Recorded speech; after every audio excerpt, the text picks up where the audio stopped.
Budag dol pa bukid sa takaron.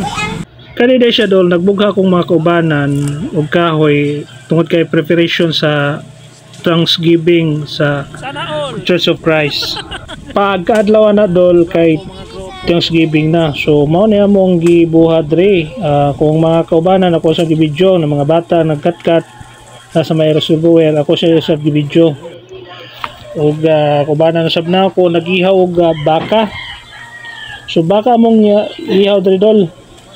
Mao na ko mga kaubanan dre para preparation pagkaugma sa Thanksgiving sa Church of Christ diri sa may after may mamo barangay Magulibas. So mo ni mga kaubanan ako nagtabang sa pagpangihaw baka. So mga tested po ni mga tawhanan ni.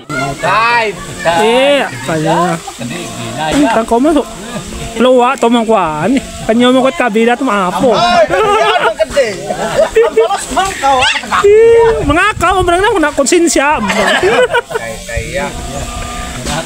Tira ka lang guys, yung ato ko diak ako.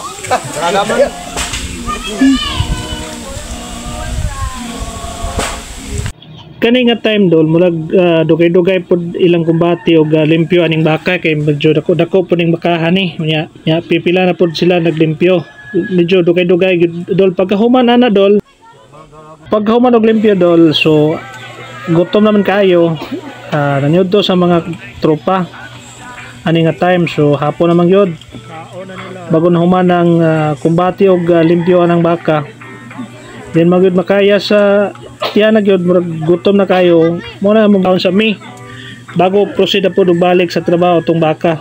So mo ni akong mga kaubanan diri area na mo po sa nga binyo sa Thanksgiving sa Church of Christ diri sa may upper may mamo mo ni ang area or binyo. So ako na ipatanaw sa inyo Singko meron man takin bayad ko ka. Promo ko naman tuwa ko in.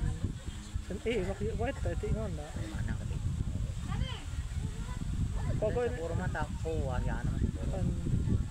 So samtang nag-istorya ako makuha na sa kabalo kay kawadatan ako silang picture para remembrance po ba nga while kami nanarbaho na po yung mga pictures ginagmay.